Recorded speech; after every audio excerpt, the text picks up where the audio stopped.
métropole. Trottinette partout, liberté nulle part. Ça a été un peu le slogan de l'année dans les centres-villes. La micro-mobilité a cristallisé les regards. Les VTC font partie du quotidien des habitants des grandes villes.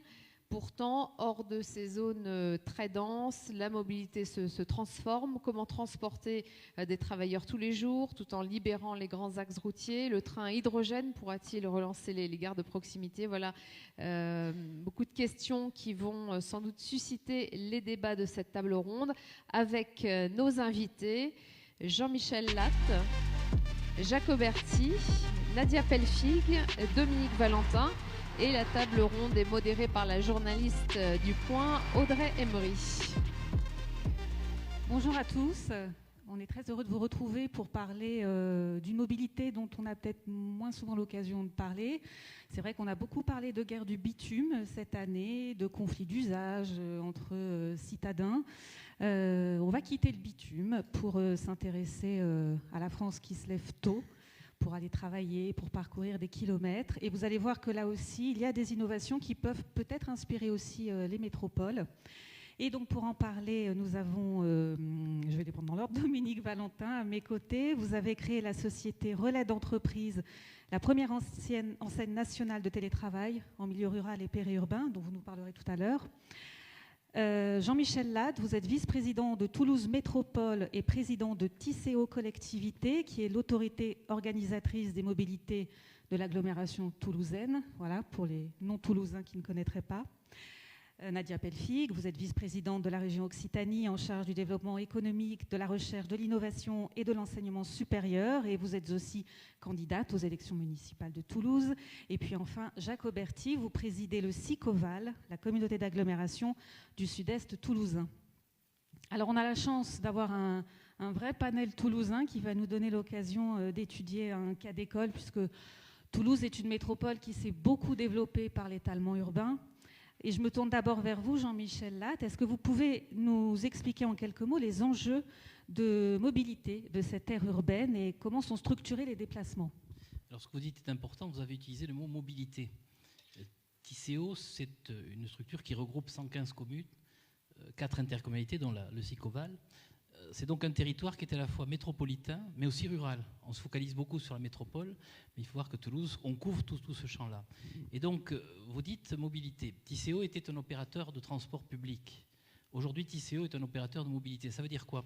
Ça veut dire qu'on ne peut plus se satisfaire de l'usage traditionnel du réseau bus, du réseau métro, et qu'il faut imaginer autre chose. Avec aujourd'hui, quelque chose qui n'existait pas autrefois, c'est le numérique, qui nous permet d'imaginer des choses qu'on ne pouvait pas imaginer autrefois. Ça veut dire quoi? Ça veut dire que Tisséo a l'obligation de développer ses mobilités jusqu'au point ultime de son territoire avec ces nouveaux outils. Ça veut dire la mobilité traditionnelle, mais aussi les nouvelles mobilités. Nouvelle mobilité, c'est le covoiturage. On est opérateur de covoiturage. C'est l'autopartage. On a des parts sociales de la société Cities, qui est une opération de covoiturage. C'est maintenant... C'est ce qui a été décidé lors du dernier plan de déplacement urbain. À nous de coordonner les modes doux, vélo-piéton, et le mois prochain, on présentera en conseil syndical de Tisséo un plan directeur vélo et un plan directeur piéton. Tout cela nous permet de développer nos ramifications en direction de l'extérieur. Et puis, dans toutes ces mobilités qu'il faut combiner, j'en oublie certainement, il y a aussi les nouveaux modes de travail, les nouvelles manières de travailler, et il faut que Tisséo participe aussi à ça. On y reviendra tout à l'heure. Est-ce que vous pouvez nous dire à peu près quelle est la part modale de chaque déplacement au sein de la métropole? Alors, ça dépend de l'endroit où on vit. Quand on est sur Toulouse, la voiture, c'est 40%. Mais plus on s'éloigne, plus le taux d'usage de la voiture est important. Donc on a un taux de transport en commun qui est là aussi variable, autour de 18%. Et puis on a un taux d'usage du vélo, par exemple, qui varie là encore au fur et à mesure de l'éloignement du territoire. Hein, on dit que sur le centre-ville de Toulouse, on doit être pas très loin de 10%, mais quand on s'éloigne sur le territoire, on tombe à 2% à peu près. Et là, il y a des mesures qui sont prises pour essayer de favoriser les nouveaux modes de transport? Alors nous, je le répète, on déposera nos plans directeurs en décembre. Ce seront des plans directeurs très détaillés, puisque par exemple pour le vélo, on prévoit 13 grandes lignes structurantes, y compris en cercle. Et Ce plan sera défini financièrement, donc on aura le coût du dispositif et ça permettra aux opérateurs de se positionner par rapport à cet engagement. On s'est engagé, nous, à dépenser 25 millions d'euros, toutes collectivités confondues, mais 25 millions d'euros, c'est le plancher. Rien n'interdit les décideurs politiques d'aller au-delà, et donc le rythme de réalisation de ces deux réseaux, piétons, cycles, va dépendre de l'engagement des opérateurs. Alors, vous venez aussi d'obtenir un avis favorable dans l'enquête publique pour la construction d'une 3e ligne de métro, qui se fera ou pas, mais en tout cas, voilà, il y a le feu vert des enquêteurs publics qui vont permettre de relier deux zones très congestionnées par les bouchons, mais on sait d'abord que ce projet n'est pas pour tout de suite, s'il se fait, et puis que de toute façon, ce sont des projets très coûteux qui ont donc sans doute peu d'avenir. Est-ce que du coup, il faut imaginer de nouvelles façons de relier les communes environnantes bien entendu. à la métropole? Alors, la 3e ligne, elle a une particularité, c'est qu'elle passe par 5 gares. Par 5 gares, ce qui peut permettre, ce qui n'existe pas du tout dans notre département, de l'intermodalité. On parle beaucoup d'intermodalité avec le groupe Allumons l'étoile, Rallumons l'étoile. L'idée, c'est quoi? C'est de rendre notre système de transport métropolitain le plus compatible possible avec des outils qui ont été sans doute dans le temps un petit peu négligés, en particulier les liaisons ferroviaires, mais pas uniquement. Lorsqu'on parle de liaison bus, on a créé un réseau Linéo, c'est-à-dire 10 lignes de haut niveau de service. Il y en aura 5 de plus dans les mois qui viennent, dans les années qui viennent. Ces réseaux-là n'ont de sens que s'ils sont bien connectés. Et donc, dans les nouveaux réseaux Linéo, on prévoit que chaque arrêt de bus, en particulier terminaux, soit adapté pour réunir toutes les mobilités, pas une seule, toutes. Ça peut être la voiture, mais ça peut être aussi le vélo, ça peut être aussi les liaisons piétonnes, etc. etc. Donc c'est une toile d'araignée en fait qu'il faut développer, avec ce qui manquait dans le réseau toulousain, des transversalités. On a trop raisonné en pénétrante, il faut aujourd'hui créer des boucles de transversalité. Jacques Aubertier, je disais, vous présidez le SICOVAL, donc la communauté d'agglomération du sud-est toulousain. C'est une agglomération de 36 communes, dont certaines rurales, 72 000 habitants, 19 000 travailleurs. Et vous complétez un petit peu ce dispositif parce que vous avez développé, je crois, un bouquet de mobilité, covoiturage, autopartage, voilà, qui sont aussi les déplacements du futur. Alors, tout d'abord, vous savez que le SICOVAL est tout contre Toulouse. Et donc particulièrement concerné par cette question des mobilités éloignées, pour certaines, du centre-ville ou des grosses zones d'activité. Alors, ce ne sont pas 19 000 travailleurs, mais près de 34 000 sur le SICOVAL. 19 000, c'est sur la Beige, mais nous avons bien évidemment d'autres grosses zones d'activité, comme à Ramonville, ou voire même plus loin, donc sur le territoire. Je reprendrai volontiers une citation du regretté Bernard Maris qui disait « L'urbain marche, le périurbain roule ». Nous avons une vraie problématique sur notre territoire, c'est que sans la voiture, vous ne pouvez pas rallier les petits hameaux, pour reprendre le titre de cette conférence, de notre territoire. Et donc la vraie question sur le SICOVAL, c'est la question de la multimobilité, c'est-à-dire comment effectivement y compris en utilisant, pourquoi pas, le numérique, prendre les bonnes décisions dans l'utilisation pour ces trajets, et principalement domicile-travail, dans l'utilisation de différents modes de transport et en utilisant bien évidemment aussi la multimodalité que le réseau pourra offrir. Alors, toutes les solutions sont bonnes. Avec sans doute, par rapport à la métropole, peut-être une extension importante à prendre en considération.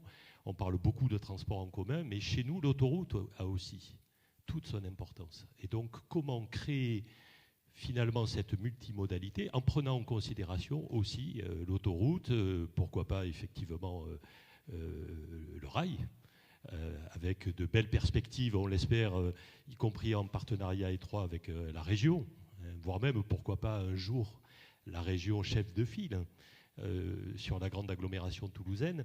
Comment faire en sorte que toutes les innovations, toutes les inventions puissent permettre d'améliorer les trajets du quotidien, là où quand on roule, comme le dit Bernard Maris, bien souvent on se heurte au bouchon. Et donc comment éviter tout ce temps perdu, comment éviter toute cette énergie gaspillée. Mais ces innovations dont vous parlez, donc c'est par exemple favoriser l'autopartage, le covoiturage. Est-ce que les usagers s'y mettent vraiment? Alors, ils s'y mettent beaucoup plus vite qu'on ne le pense. L'autopartage, le covoiturage, on voit d'ailleurs l'action que conduit aujourd'hui le département sur notre territoire pour développer les aires de covoiturage. Prenez le cas du Sud, Sicoval.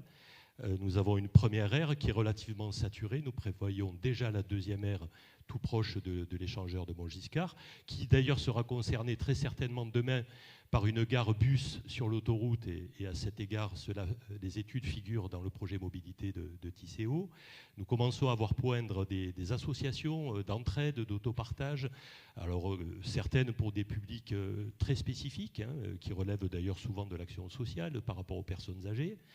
Mais nous voyons aussi le développement extrêmement rapide de l'usage du vélo, notamment avec le vélo électrique, d'où la nécessité de travailler sur un schéma qui d'ailleurs très certainement demain dépassera aussi nos propres limites de la grande agglomération, permettant là aussi d'avoir de la multimodalité, pourquoi pas de la voiture, du vélo ou du vélo express et ensuite du maillage local et puis pourquoi pas le métro, là où chez nous le métro sera quand même encore une innovation, même si c'est acquis sur le territoire de Toulouse. Pour autant, sur le Sicoval, le métro va beaucoup bouleverser effectivement les usages locaux. Est-ce que tout ça va assez vite? Nadia Pelfig, vous préconisez un plan d'urgence sur les mobilités. Et vous représentez la région Occitanie qui s'est dotée d'un plan de 150 millions d'euros pour devenir la première région à énergie positive d'Europe grâce à l'hydrogène vert. Est-ce que vous pouvez nous expliquer un petit peu? Alors, différents éléments. Déjà, il y a 86% de nos concitoyens qui considèrent qu'ils ont des difficultés à se déplacer. Et dans ces 86%, il y en a beaucoup qui considèrent qu'ils sont assignés à résidence et que ça nuit, y compris à leur accès à l'emploi. Et ça, c'est un vrai sujet. Il y a, à partir de là, deux manières d'y répondre. Soit on fluidifie, et je ne pense pas que ce soit à la réalité, c'est et. On fluidifie la manière et les modalités de transport. Et par exemple, on fait en sorte qu'il y ait une offre de transport qui est souvent inexistante.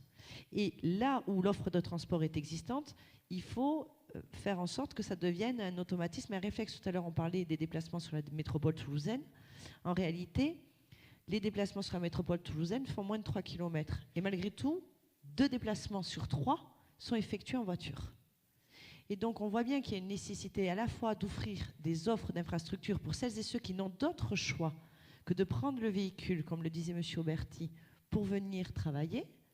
Et pour cela, il faut construire des infrastructures, oui, plus vite, et qui soient au niveau de ce qu'est la grande métropole toulousaine et ce soit au niveau de ce que doit être la région Occitanie. Mais il y a une autre typologie de réponse à faire, qui est comment on fait pour qu'il y ait moins de mobilité contrainte. C'est-à-dire qu'aujourd'hui encore, beaucoup d'entre nous nous déplaçons parce que nous sommes éloignés de notre lieu de travail, parce que nous n'avons pas eu le choix de l'endroit où nous habitons, parce que ça s'est fait parfois par des contraintes matérielles. Beaucoup aimeraient habiter dans le centre-ville, par exemple, d'une de nos métropoles, Toulouse ou Montpellier, mais c'est trop cher, donc ils vont habiter un peu plus loin. Du coup, il y a une nécessité, voire de l'achat d'un second véhicule. Pour avoir accès à un certain nombre de services, les commerces de proximité n'existent pas dans toutes les communes de la région Occitanie. Et donc, il y a l'utilisation de la voiture pour aller au centre commercial ou pour aller à l'activité sportive ou amener les enfants. Bref, il y a une manière de penser aussi pour qu'il y ait moins de mobilité contrainte et qu'il y ait une mixité des usages. Et bref, d'avoir une vision en matière d'aménagement du territoire, de favoriser l'émergence de tiers-lieux et de lieux où on est en capacité d'avoir une activité économique. Donc je pense que sur la question de la mobilité, il y a 2 types de réponses. La réponse des infrastructures et des usages en matière de mobilité, parce qu'on voit bien qu'il n'y a pas que l'offre en matière d'infrastructure, il faut qu'elle y soit, mais il y a aussi une habitude sur les usages. Vous continuerez à prendre la voiture si jamais vous considérez que la piste cyclable n'est pas protégée, est en discontinuité et que finalement, si vous voulez y aller, ça ne mettra pas en sécurité vos enfants ou vous-même, si jamais la piste cyclable n'est pas éclairée.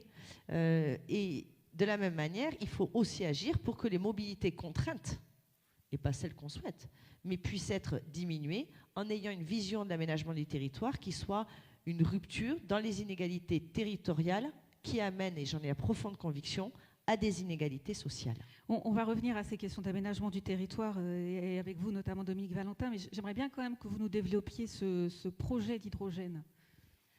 Dans l'offre toujours sur ces deux piliers, dans l'offre en matière d'infrastructure, aujourd'hui, la puissance publique, de notre point de vue, doit veiller à offrir des infrastructures qui diminuent les gaz à effet de serre ou les émissions en matière de dioxyde d'azote.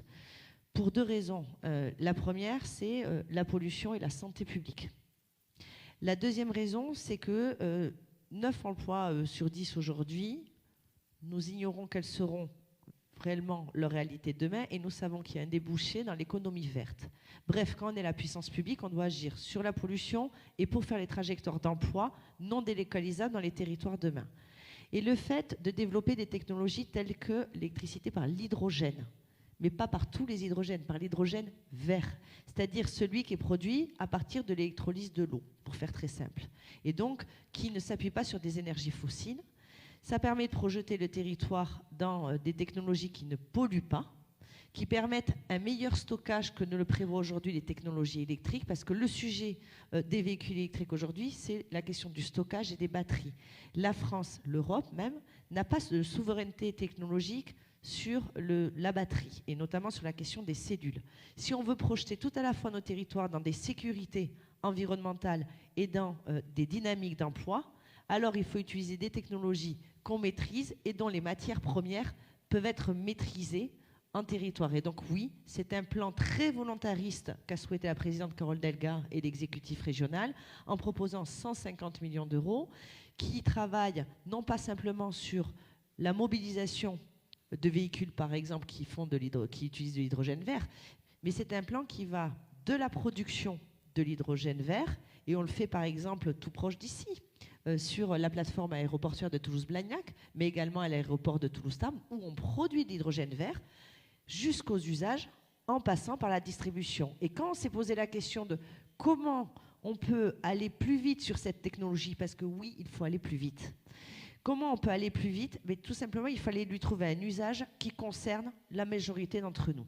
Et les déplacements concernent la majorité d'entre nous. Et donc l'hydrogène vert appliqué au sujet des mobilités, c'était pour nous une capacité d'aller plus vite dans la mobilisation de ces nouvelles technologies sans qu'on se pose la question de « Ok, c'est une nouvelle techno, mais en quoi ça fait progresser? En quoi ça m'est utile pour moi, être humain? Et en quoi ce n'est pas de la tech pour la tech, encore une fois inaccessible, produit par une élite et accessible pour une autre élite, soit économique, soit intellectuelle.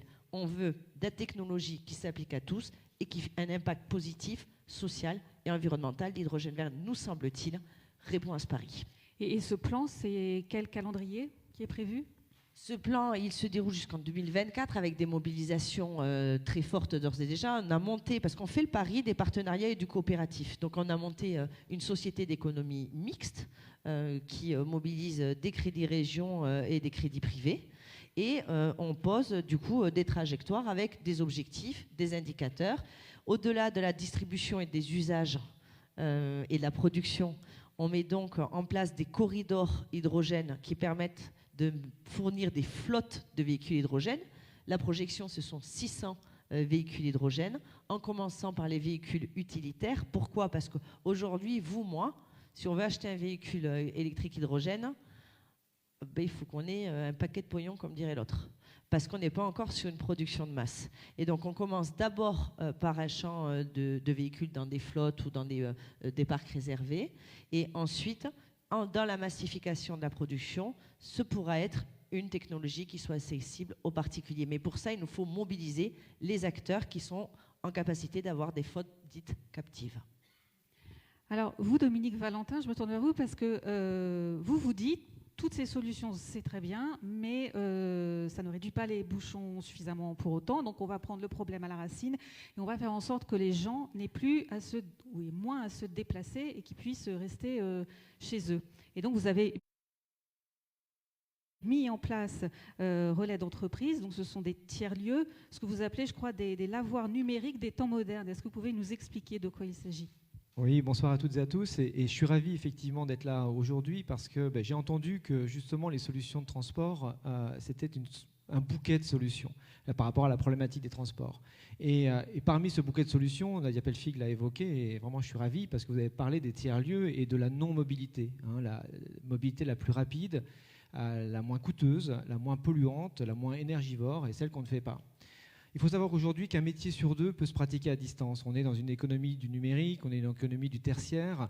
Combien d'activités aujourd'hui nous réalisons finalement qui consistent à envoyer des mails, à passer des coups de fil. Même aujourd'hui, beaucoup d'interventions, et on le voit même aujourd'hui, peuvent se faire avec de la visio, avec un débit Internet qui va s'améliorer, la 5G arrive. Aujourd'hui, il y aura de moins en moins de déserts numériques. Il y a un grand plan de déploiement de la fibre au niveau de la région, ce qui fait que très peu de territoires auront le prétexte de l'immobilisme, n'auront plus le prétexte de l'immobilisme parce qu'ils n'ont plus la fibre. Donc effectivement, le constat que j'ai fait en 2011, quand je me suis retrouvé coincé dans les embouteillages à Toulouse, c'était de se dire, mais finalement, pourquoi je me déplace à Toulouse? Parce qu'on a parlé de la mobilité intra-aire métropolitaine de Toulouse, mais si on empêchait déjà ceux qui sont contraints de venir à Toulouse, parce qu'on a cette mobilité subie, et que j'ai dit souvent, une mobilité subie à 7 lieux, 7 lieux, c'est 28 km. C'est la distance moyenne aujourd'hui parcourue par des actifs en France. Il faut savoir aussi que les primo-accédants à la propriété sur Toulouse vont de plus en plus loin. Et aujourd'hui, je pense que c'est 30 km la bonne distance pour pouvoir voir au-delà, pour pouvoir accéder à une habitation qui ressemble à quelque chose avec un bout de jardin et ses 2 poules. Donc pour effectivement retrouver cette ruralité qui est quand même ancrée dans la plupart des actifs des Français. Et quand on fait un sondage auprès des mêmes habitants des métropoles, beaucoup d'habitants des métropoles rêvent aussi de ruralité, rêvent d'avoir de l'espace vert. Donc le constat était en 2011 de pouvoir offrir une alternative aussi à ce qu'on appelle le télétravail à domicile, qui enfin, je dis enfin, se développe. Enfin, peut-être contraint, parce que les managers, les DRH ont perçu que la nouvelle génération qui arrive sur le marché de l'emploi n'est pas forcément prête à faire 1 heure le matin, 1 heure le soir pour aller travailler, à sacrifier sa vie de famille pour simplement s'épanouir sur le plan professionnel. Et pour attirer ces jeunes générations, ont accepté qu'une bonne partie du travail puisse se faire à distance. Alors on y va timidement, 1 jour par semaine, et on se rend compte que c'est pas mal. Pourquoi? Et d'ailleurs le schéma qu'on peut diffuser montre effectivement que le temps gagné dans la non-mobilité, et c'est des études qui ont pu le témoigner, le montrer, sont réinvestis au tiers. 1 tiers pour dormir, et on sait que c'est important pour la santé, 1 tiers pour la vie de famille, pour faire les devoirs aux enfants, faire du sport, cuisiner, et 1 tiers pour travailler, et donc ça améliore aussi la productivité. Et donc Relais Entreprises aujourd'hui, en lien souvent avec les métropoles, mais souvent aussi en lien avec les territoires qui sont sous l'influence des métropoles, déploie un réseau de tiers-lieux, et cet après-midi on inaugure d'ailleurs un espace qui va ouvrir à Bessières, à une 30aine de kilomètres d'ici. C'est combien de tiers-lieux, relais d'entreprise aujourd'hui? Alors au niveau national, nous allons finir l'année avec une 100aine d'espaces, un peu partout en France, avec une grosse concentration de fait autour de Toulouse, puisque ça a été notre point de départ. On a démarré à Rieux, ensuite Grenade a réaménagé son ancienne école, Bessières c'est dans une ancienne école également, Fonsorbe va inaugurer son espace relais entreprise le 11 décembre dans un ancien restaurant mais qui avait fermé. Venerque va inaugurer courant 2020 dans le presbytère du village, l'ancien presbytère du village. Bon, c'est beaucoup de bâtiments publics à qui on redonne un second souffle, une seconde vie, idéalement au plus près des commerces de centre-bourg, parce que quand on vit dans un territoire, on consomme sur le territoire. Et on se plaint beaucoup aujourd'hui de la fermeture des commerces, mais qui forcément, quand l'actif revient là où il habite, ben forcément le commerce est fermé, donc il ne peut pas consommer dans son village. Et nous, on fait en sorte que l'habitant redevienne un vivant de son territoire et ne soit pas uniquement là parce que l'immobilier n'était pas cher.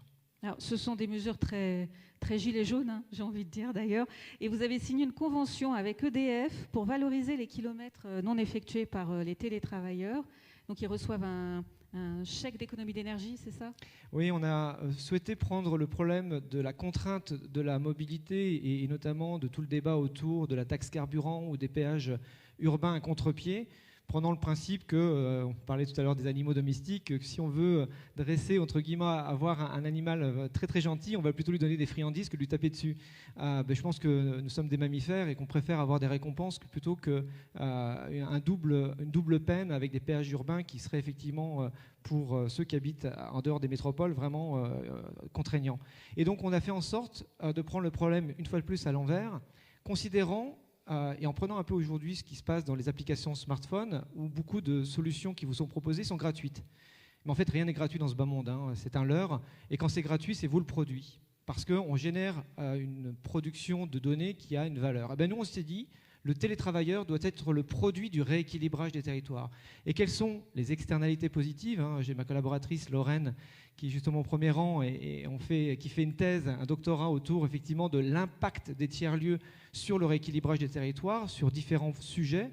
Et on a pris le sujet de l'environnement en disant, effectivement, est-ce que la non-mobilité, le fait de ne pas consommer des litres de carburant, et de nature à être éligible au titre des certificats d'économie d'énergie. Donc nous sommes allés voir EDF, il nous a dit mais c'est une très très bonne idée, et on a mis en place une convention pour faire en sorte que quand un actif va dans un tiers-lieu à 2 pas de son domicile, donc pour dissocier aussi vie privée, vie professionnelle, pour ne pas mélanger effectivement les doubles aspects, ce qui est souvent contraignant quand on fait du télétravail à domicile, cette non-mobilité générée par le fait qu'il ne va pas faire 30 km, mais peut-être que quelques mètres au bout de la rue, soit éligible au certificat. Et donc EDF va verser à l'entreprise un éco-chèque.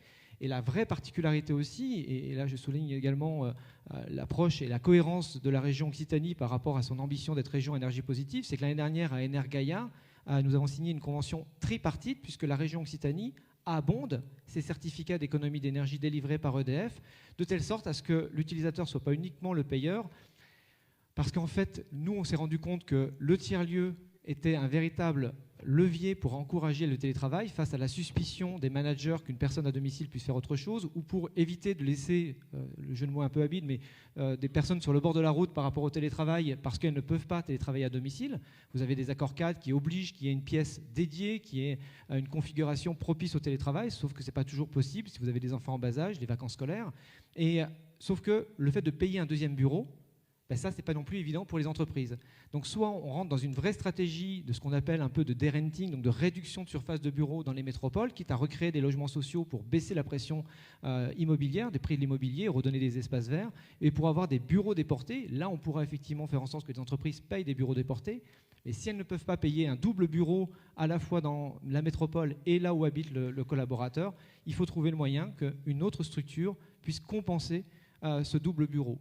Quand on part des bâtiments publics vacants, ils n'ont pas coûté cher. Donc ça, c'est génial, comme à Bessières, comme à Fonsorbe, c'est la collectivité qui a rénové, ou à Saint-Lary. Par contre, quand on est sur les premières couronnes, là, c'est plus compliqué. Et c'est là où on a avec Toulouse Métropole, et je finirai par ça, parce que là aussi, c'est unique, on ne l'a pas vu dans d'autres métropoles. On a un consortium qui a remporté, qui a été lauréat des territoires d'innovation, qui est le consortium Ville Agile, dans lequel on retrouve Tisséo, mais on retrouve aussi Airbus, on retrouve 3 collectivités territoriales, donc Toulouse Métropole, le Sicoval, les Portes de Gascogne. Et c'est une collaboration métropole-territoire sous l'influence des métropoles et un pool d'acteurs où on y retrouve Airbus, Continental, qui apporte un bouquet de solutions pour résoudre la problématique des 500 000 déplacements quotidiens supplémentaires en 2025. Hein, vous avez bien retenu le chiffre. Nadia Pelfig, je me retourne vers vous pour revenir plus sérieusement sur la crise des Gilets jaunes qui a bien montré qu'un bon aménagement du territoire devait un peu plus se décentraliser vers le périurbain et le rural. Est-ce que ça veut dire aussi qu'à terme, les métropoles doivent renoncer à une part d'attractivité et d'activité ? La question, c'est comment on fait pour vivre bien. D'un côté, on a des populations qui de plus en plus se sentent exclues. Une partie de l'explication de la crise des Gilets jaunes, c'est toute une partie de la population qui se sent dans des territoires abandonnés ou exclus de la mondialisation heureuse. Et nous avons d'autre côté des acteurs urbains qui considèrent que leur qualité de vie se dégrade. Elle se dégrade parce que, c'est pas acceptable de passer 6 jours par an dans les bouchons quand on est un Toulousain. Que oui, ce n'est pas acceptable d'avoir son prix du foncier qui augmente grandement quand on est à Montpellier et qu'on doit aller plus loin, et que souvent dans les métropoles, le niveau des services n'augmente pas à proportion des populations qui arrivent sur le territoire. Sur Occitanie, il y a 52 000 nouveaux habitants chaque année. Pour la seule métropole toulousaine, ce sont 15 000 nouveaux habitants chaque année. Il est évident que si on continue à bâtir, à faire des logements, mais sans penser aux infrastructures qui sont nécessaires, alors celles et ceux qui vivent déjà dans la ville considèrent que leur qualité de vie se dégrade. Et dans le même temps, si vous avez des commerces de proximité ou des gens qui ne trouvent pas d'activité dans leur territoire périurbain ou ruraux, ils ont l'impression effectivement d'être abandonnés. Et donc une des solutions, et ça relève pour partie de l'initiative de la puissance publique, c'est de créer les conditions d'un aménagement du territoire qui conduisent à moins de mobilité. Et quand nous, on investit sur le TER, bien sûr, on essaie en sorte de faire qu'il y ait de la desserte et de l'offre de transport. Nous sommes en charge de l'intermodalité et donc de relier les différents hubs de transport. Mais dans le même temps, oui, nous aidons à la création, à l'extension de tiers-lieux. Et aujourd'hui, c'est un réseau labellisé par la région de 83 tiers-lieux en région Occitanie. On s'appuie également sur les Fab Labs. Vous savez, ces laboratoires de fabrication qui permettent de faire du prototypage rapide à destination de nos TPE, nos PME, mais également à former, à éduquer, à sensibiliser les populations. Et puis, il faut, je crois aussi, être cohérent dans l'action qui est menée. C'est extrêmement tentant, et je l'entends, moi, j'ai des présidents de PCI, de collectivités de type communauté de communes ou des maires qui viennent nous voir, et souvent, peu de temps avant les élections, pour nous dire, voilà, est-ce que la région peut m'aider parce que je pourrais construire un centre commercial dans ma commune, et vous comprenez, ça va faire la création de 15 ou 20 emplois. Et c'est toujours bon d'annoncer de la création d'emplois. La réalité, c'est que si nous sommes cohérents, et nous le sommes, et du coup nous disons non. Pourquoi? Parce que la population de cette commune-là, elle ne va pas manger 2 fois plus parce qu'il y a un centre commercial. Et que donc, si elle va à ce centre commercial, il y aura peut-être 20 emplois créés, mais demain, c'est autant d'emplois qui sont morts dans les commerçants avec un centre-bourg mort, et donc pas attractif, parce qu'on ne va pas acheter 2 fois plus de viande. D'ailleurs, il ne faut pas manger 2 fois plus de viande. Et on ne va pas acheter 2 fois plus de viande parce qu'il y a un centre commercial en plus du ou des bouchers. Et donc, en fait, c'est une vision de cohérence de la puissance publique et de pilotage qui est apposée à court, moyen et long terme. À court terme, des offres de transport et des tarifications qui permettent l'augmentation de leur usage quand ils existent. À moyen terme, la réorganisation de l'aménagement du territoire pour qu'il y ait moins de mobilité.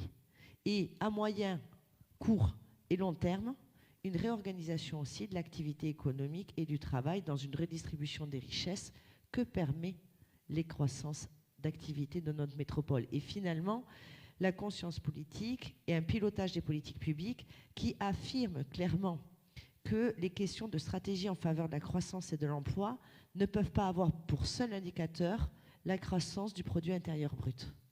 Et que finalement, dans la création de valeur, il faut prendre la notion de valeur ajoutée territoriale et de voir comment des choses plus désirables que le point de PIB puissent s'inscrire et qui se mesurent en emploi, en qualité de vie au travail, en capacité d'avoir un impact favorable et positif sur l'environnement.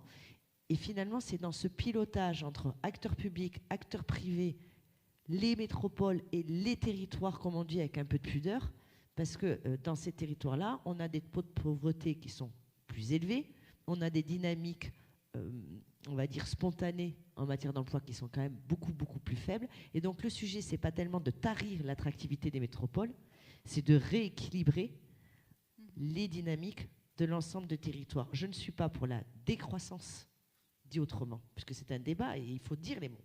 Je suis pour une croissance durable et qu'on considère ce que doit être la croissance. Et pour nous, en région Occitanie, la croissance, ce n'est pas la croissance du produit intérieur brut, c'est la croissance au sens de progrès pour lequel le déterminant et l'indicateur majeur, c'est la qualité de vie des femmes et des hommes sur l'ensemble de nos territoires.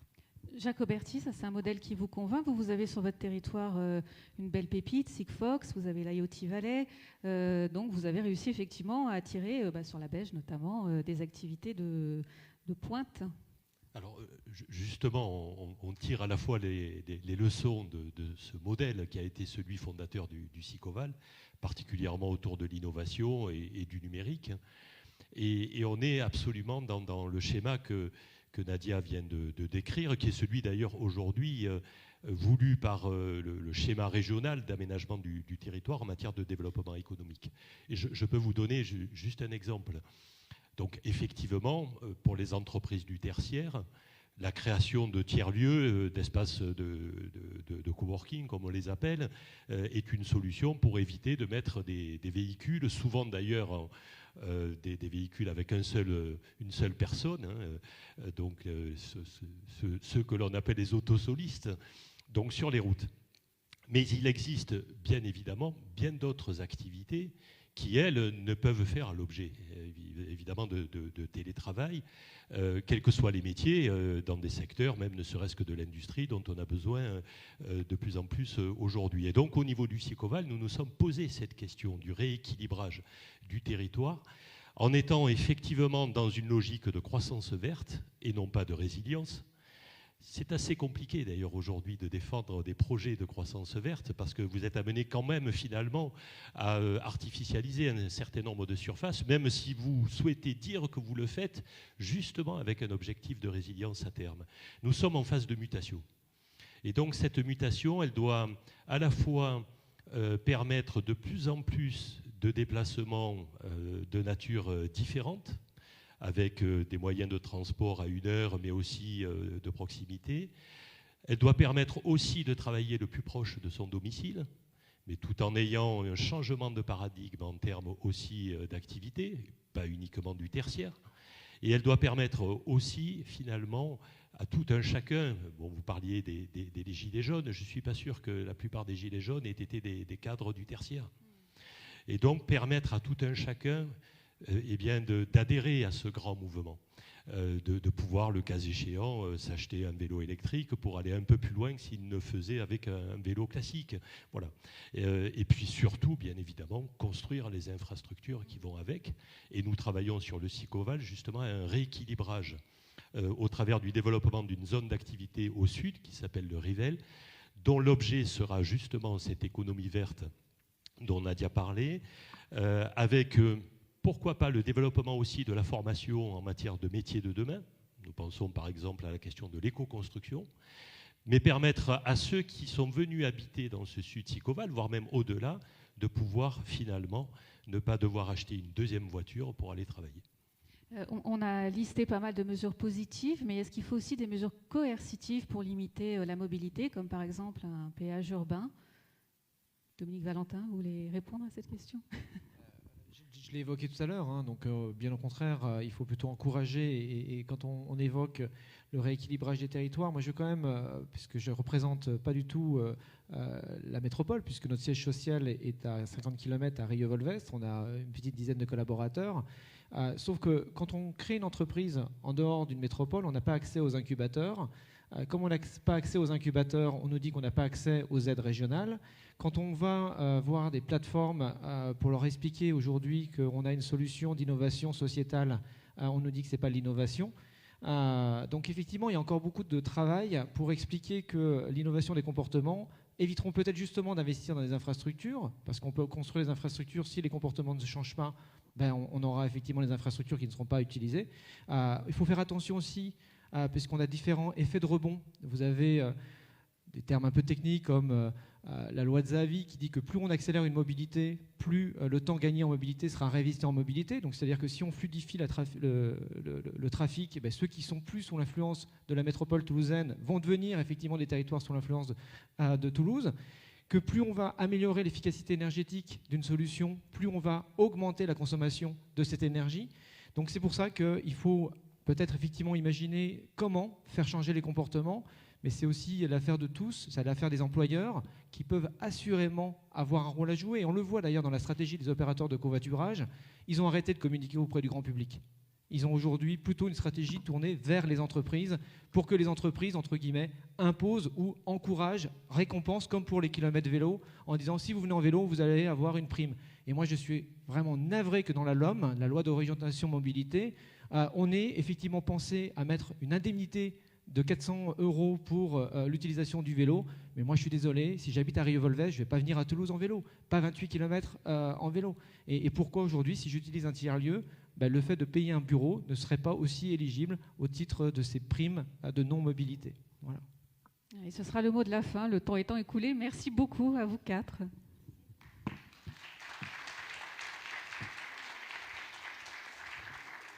Merci à tous. Si vous êtes inscrits surtout pour la prochaine session, vous restez dans la salle. Si ce n'est pas le cas, je vous demande de sortir et de sortir assez vite pour qu'on puisse enchaîner avec notre table ronde suivante sur la gare